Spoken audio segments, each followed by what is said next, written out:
On March 6, 1953, an announcement broadcast on Moscow radio declared the beginning of a new era for the Soviet Union. Joseph Stalin was dead. The man who had ruled the country with an iron fist for decades was gone, leaving behind a deep sense of uncertainty. After Stalin's death, the Soviet Union transitioned to what was called a collective leadership model. Georgy Malenkov became prime minister. Lavrentiy Beria took charge of the Ministry of Internal Affairs, and Vyacheslav Molotov was appointed Minister of Foreign Affairs. However, this system began to crack almost immediately. During this period, one name rose rapidly to prominence: Nikita Khrushchev. Within just a few months, he consolidated his power inside the party, and by September 1953 became first secretary of the Soviet Communist Party. Khrushchev's rise marked the beginning of a new phase known as the Thaw. The harsh policies of the Stalin era were eased, and thousands of prisoners were released from labor camps. The 20th Party Congress, held in 1956, became a moment of reckoning. Khrushchev openly criticized Stalin's rule, condemning the cult of personality and describing how it had destroyed internal party democracy and created a society ruled by fear. Yet Khrushchev's time in power would not last long. Failed domestic reforms, the construction of the Berlin Wall, and the Cuban Missile Crisis damaged the Soviet Union's international reputation. By 1964, unrest within the party culminated in a political coup. On October 14, 1964, Khrushchev was removed from office and replaced by Leonid Brezhnev.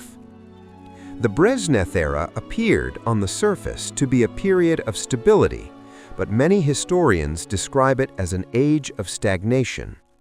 Relations with the United States improved, and agreements were signed to limit nuclear weapons. At home, however, the economy stagnated. Brezhnev promised stability, not prosperity.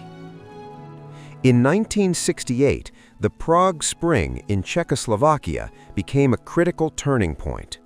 Calls for reduced censorship and greater political freedoms were seen as a threat by Soviet leadership. The Red Army invaded the country and crushed the movement. This event gave rise to what became known as the Brezhnev Doctrine. Any attempt by a socialist country to change its system would be considered a threat to the entire socialist bloc. Yet suppressing these movements could not conceal the Soviet system's deep-rooted problems.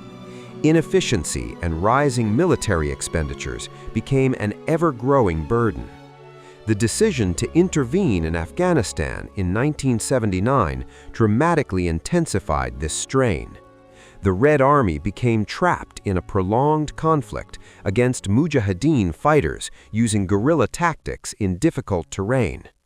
The war drained the Soviet Union both economically and psychologically. In 1985, Mikhail Gorbachev came to power, inheriting this collapsing structure. He described Afghanistan as the Soviet Union's bleeding wound and launched sweeping reforms to overcome internal stagnation. Through Perestroika, the economy was partially liberalized. Through Glasnost, censorship was loosened.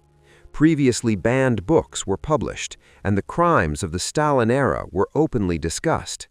Even state newspapers like Pravda and Izvestia began reporting on corruption. However, the 1986 Chernobyl disaster exposed the system's vulnerabilities in full view. The catastrophe was initially concealed, but international pressure forced Gorbachev to address the public. The myth of an infallible state was permanently shattered. From 1989 onward, independence movements spread across the Soviet Union. The Baltic states led the way. In 1991, Estonia, Latvia, and Lithuania declared their independence. That same year, the failed August coup attempt marked the final act. Boris Yeltsin's call to resist, delivered while standing on a tank, helped bring down the coup. The Communist Party was banned, and republics began declaring independence one after another. On December 8, 1991, an agreement was signed that formally dissolved the Soviet Union. The red flag was lowered over the Kremlin and replaced with the flag of the Russian Federation. After 69 years as one of the world's greatest superpowers, the Soviet Union collapsed without a single shot being fired. In conclusion, the dissolution of the Soviet Union was not the result of a single event, but of many factors unfolding over decades.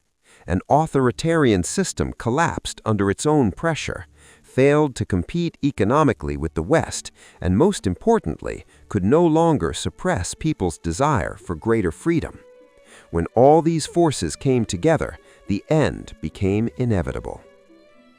If you found this video informative, don't forget to like it and subscribe to the channel. What do you think? How would global politics look today if the Soviet Union had never collapsed? Share your thoughts in the comments.